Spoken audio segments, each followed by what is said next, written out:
नमस्ते, मैं प्रोफेसर राम शर्मा। आप सभी महसूस कर रहे होंगे कि इस वर्ष कितनी अप्रत्याशित गर्मी और कितना टेम्परेचर 50 डिग्री 52 डिग्री तक पहुंच रहा है। डायनासोर का विलुप्त होना एक सामान्य घटना नहीं है।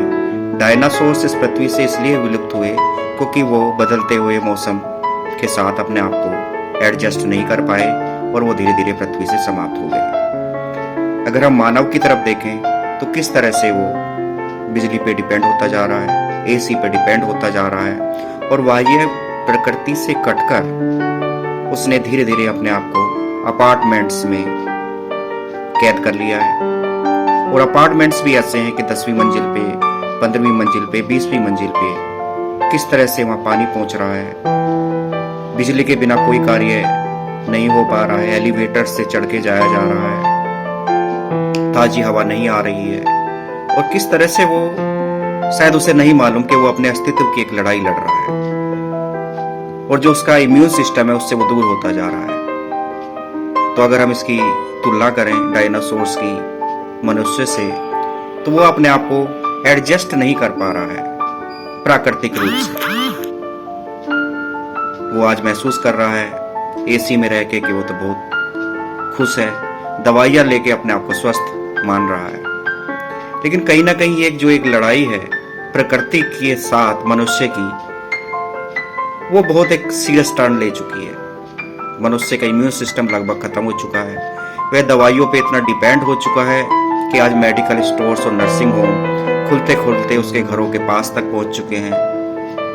हॉस्पिटल में जाए तो 10-15 हजार रुपए जब तक उसकी जेब से ना निकले उसे अच्छा नहीं लगता।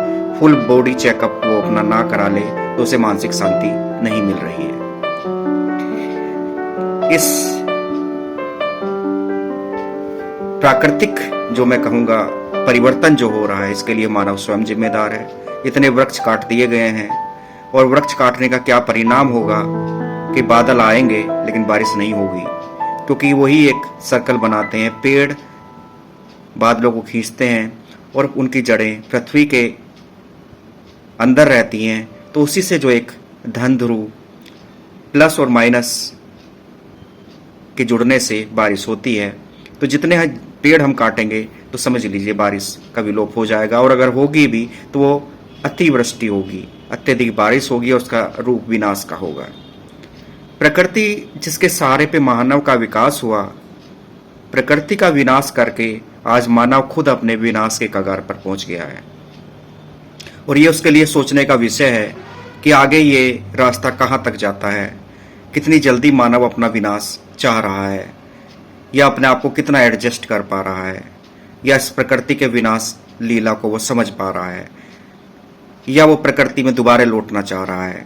ये ऐसे प्रश्न हैं जिनका उत्तर मनुष्य को स्वयं खोजना चाहिए, क्योंकि अगर वो भरोसे पे बैठा है बड़ी बड़ी कारों के, बड़े बड़े अपार्टमेंट्स के, बिजली के, एयर कंडीशनर्स के, तो ये बहुत ज़्यादा सस्टेनेबल नहीं है। बहुत ज़्यादा दूर तक मानव नहीं जा पाएगा। वापस उसे लौटना प्रकृति की तरफ ही है।